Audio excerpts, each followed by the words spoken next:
wewe ni mwanaume, video hii ni professional kwa ajili yako, lakini kama wewe sio mwanaume fresh tu, unaweza ukapita video hii.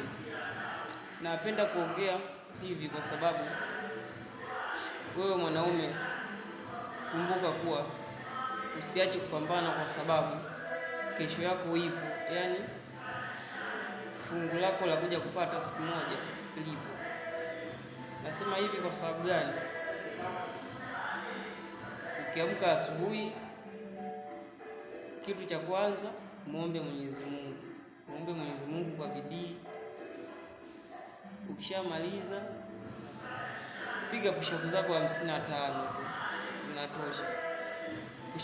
Piga push-up zako 55 kwa ajili ya kujiweka sawa kimwili, kwa ajili ya huko unakwenda kupambana,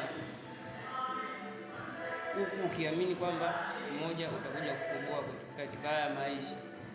Kwa hiyo napenda tu kuzungumzia kwamba mimi yangu ni hayo. Kama kuna maoni, basi unaweza ukaniambia hapo kwenye comment.